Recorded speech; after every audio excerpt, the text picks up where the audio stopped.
Diddy parties, those are assault parties. And I was one of the kids that was one of the party favors. It means that you're set on top of a table and you're used as a toy. It's not just celebrities, there's a lot of different people. They called it an all-black party, but it was mainly because a lot of the party favors were black kids, 15, barely 16. It's foggy. A lot happened that night, and I went really numb.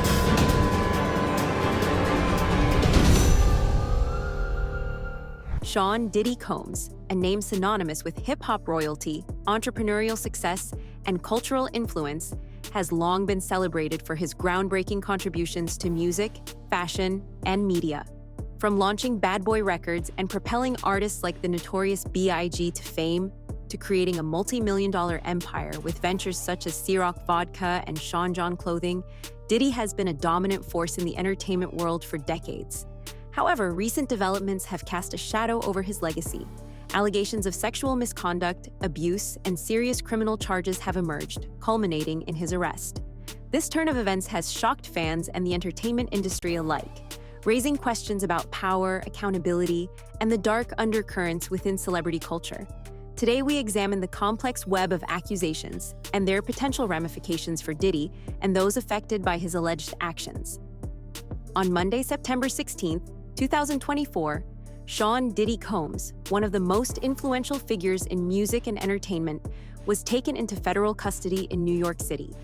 TMZ reported that Homeland Security agents executed a raid at a Midtown Manhattan hotel where Diddy was staying, apprehending the music mogul at approximately 6:45 a.m.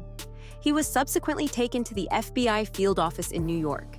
This marked a significant moment in an ongoing investigation into allegations of trafficking and other offenses tied to the 54-year-old entrepreneur and music icon. Before delving into the current legal challenges facing Sean Diddy Combs, it's essential to understand the extensive and multifaceted career that established him as a cultural icon.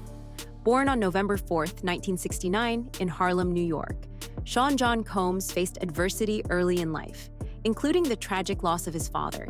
He attended Howard University, where he studied business, but left before completing his degree to pursue opportunities in the music industry. Combs began his career as an intern at Uptown Records, quickly ascending to a talent director role. In 1993, after parting ways with Uptown, he founded Bad Boy Records.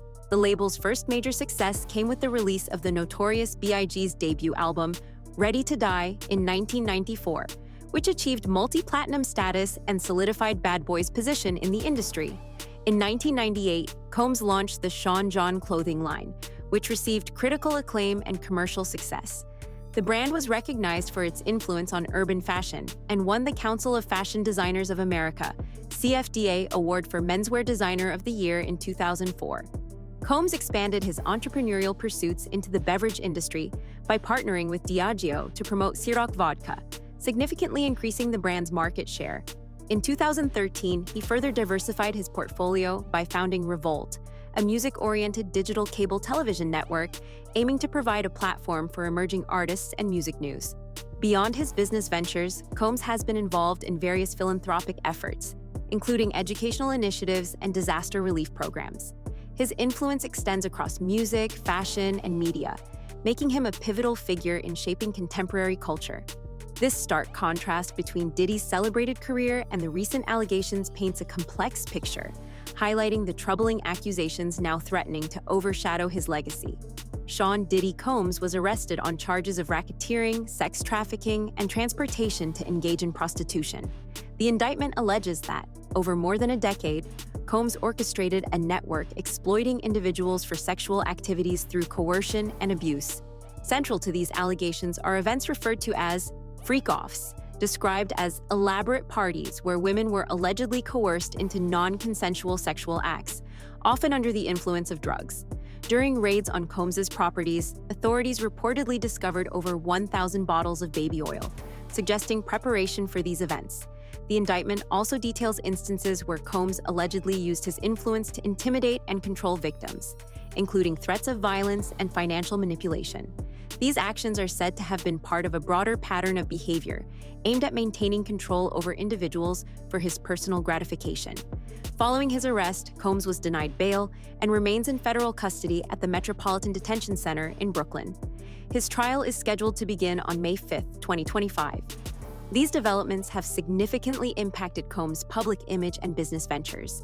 Described as elaborate sexual encounters involving multiple participants, extensive drug use, and coercive tactics. These gatherings were allegedly meticulously planned, often spanning several days, and included both female victims and male sex workers. Prosecutors assert that Combs utilized these events to fulfill personal desires, employing manipulation and intimidation to ensure participation.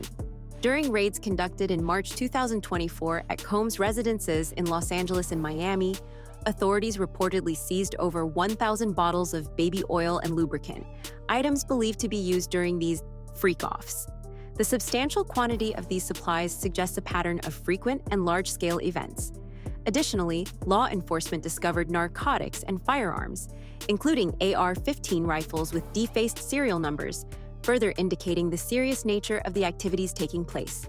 The indictment also details the involvement of Combs' associates, who allegedly facilitated these events by arranging travel for participants, booking hotel rooms, and ensuring the availability of necessary supplies. These associates are accused of delivering cash payments to sex workers and scheduling intravenous fluid deliveries to aid recovery from prolonged drug use and physical exertion during the events. Victims of these freak-offs have come forward with allegations of coercion and abuse. Some reported being subjected to physical violence and threats, leaving them feeling unable to refuse participation without risking personal safety or professional repercussions. The indictment highlights instances where victims sustained injuries requiring medical attention, underscoring the severity of the alleged misconduct. Combs' legal team has responded to these allegations by asserting that the large quantities of baby oil and lubricant found were due to bulk purchasing habits, downplaying their significance. They maintain that all interactions were consensual and that the charges are unfounded. Despite these defenses, the detailed accounts provided by multiple victims and the physical evidence collected during the raids present a compelling case for the prosecution. As the legal proceedings continue, these revelations have cast a shadow over Combs' public persona, raising serious questions about the conduct of individuals in positions of power within the entertainment industry. The case underscores the importance of addressing allegations of abuse and holding accountable those who exploit their influence for personal gain. In November 2023, Cassie Ventura, professionally known as Cassie, filed a lawsuit against Sean Diddy Combs, alleging a decade-long pattern of abuse during their relationship. The 35-page complaint detailed severe accusations, including rape, physical assault, and sex trafficking. Cassie claimed that Diddy subjected her to repeated instances of violence and coerced participation in non-consensual sexual acts with other men, often under the influence of drugs. The lawsuit also included allegations of Diddy's involvement in orchestrating a car explosion targeting rapper Kid Cudi, who was reportedly romantically linked to Cassie during their relationship. Cassie asserted that Diddy threatened to blow up Kid Cudi's car, a claim that gained credibility when Kid Cudi's car indeed exploded in his driveway. Despite the gravity of these allegations, the lawsuit was settled privately, just one day after its filing. The terms of the settlement were not disclosed, and both parties refrained from public comment on the resolution. Cassie's legal action had a significant impact, encouraging other individuals to come forward with their own allegations against Diddy. Following her lawsuit, multiple women filed similar complaints, accusing Diddy of sexual assault, abuse, and misconduct spanning several decades. These subsequent lawsuits painted a consistent picture of alleged predatory behavior, involving coercion, violence, and manipulation. Among the accusers was Crystal McKinney, a former model who alleged that Diddy sexually assaulted her in 2003.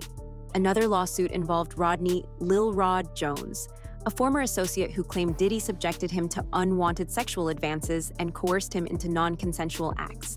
These cases contributed to a growing list of legal battles Diddy faced, each adding layers to the complex narrative. The wave of allegations culminated in federal authorities conducting raids on Diddy's properties in Los Angeles and Miami in March 2024. These operations led to the seizure of electronic devices and documents, indicating a thorough investigation into his activities. He pleaded not guilty to all charges and remains in federal custody awaiting trial. Cassie's lawsuit not only brought her personal allegations to light, but also served as a catalyst for others to share their experiences, leading to a broader examination of Diddy's conduct and the culture within the entertainment industry. According to the lawsuit of Crystal McKinney, McKinney met Diddy during Men's Fashion Week in Manhattan when she was 22 years old. She claims that after being invited to his recording studio, Diddy pressured her into consuming alcohol and drugs, leading to a state of incapacitation. McKinney alleges that Diddy then forced her to perform oral sex and engaged in other non-consensual acts. Notably, she asserts that she preserved the clothing she wore during the alleged assault, keeping it unwashed in a plastic bag for over 2 decades, potentially serving as physical evidence in her case.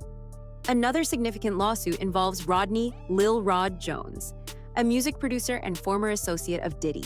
Jones alleges that between September 2022 and November 2023, Diddy subjected him to unwanted sexual advances, coerced him into non-consensual acts, and exposed him to a hostile work environment. The lawsuit details instances where Jones was allegedly drugged and forced to participate in sexual activities against his will. Additionally, Jones claims that Diddy failed to compensate him adequately for his work on the Love album Off the Grid, leading to financial and emotional distress. These cases contribute to a growing list of legal battles Diddy faces, each adding layers to the complex narrative. The allegations span decades and include claims of sexual assault, drugging, and coercion, painting a troubling picture of systemic abuse.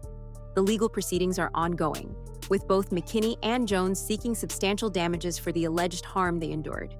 Diddy has consistently denied all allegations, with his legal team describing them as baseless and opportunistic. As these cases progress, they underscore the broader issues of power dynamics and accountability within the entertainment industry. In the wake of mounting legal challenges, Sean "Diddy" Combs has strategically distanced himself from his business ventures, notably by divesting his stake in Revolt, the media company he founded in 2013. This decision appears to be a calculated effort to shield his business interests from the repercussions of his personal legal issues. In March 2024, reports surfaced that Diddy sold all his shares in Revolt to an anonymous buyer for an undisclosed sum. Despite the change in ownership, the company remains Black-owned, aligning with Diddy's original vision for the network.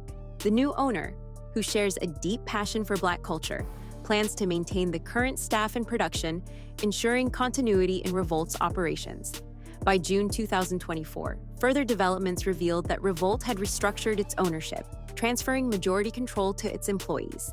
CEO DeTavio Samuels stated that all shares previously held by Diddy had been fully redeemed and retired, effectively severing his ties with the company. This move not only distances Diddy from Revolt amid his legal battles, but also empowers the employees, making them the largest shareholder group and reinforcing the company's commitment to being Black-owned and operated. The timing of these transactions coincides with a series of lawsuits and allegations against Diddy, including accusations of sexual assault and misconduct. By relinquishing his stake in Revolt, Diddy may be aiming to prevent his personal controversies from adversely affecting the company's reputation and operations. This proactive step reflects a broader strategy to insulate his business interests from the fallout of his legal challenges. Diddy's decision to sell his shares in Revolt and the subsequent transfer of ownership to the employees represent significant shifts in the company's structure. These actions underscore a deliberate effort to preserve Revolt's mission and stability, while Diddy addresses his personal legal matters. The ripple effects of these events have also touched Diddy's family. Al B. Shore, father of Quincy Brown, Diddy's adopted son, publicly urged Quincy to come home, expressing concern amid the ongoing investigations. This plea highlights the personal toll these allegations have taken on those close to Diddy. Even political figures have weighed in. New York City Mayor Eric Adams reacted to the assault footage involving Diddy, considering rescinding the key to the city previously awarded to him. Some continue to support Diddy, citing his contributions to culture and philanthropy, while others express disappointment and concern over the serious nature of the allegations. The entertainment industry watches closely, aware that the outcome of this case could have far-reaching consequences. The story of Sean "Diddy" Combs serves as a stark reminder of the complexities behind public personas.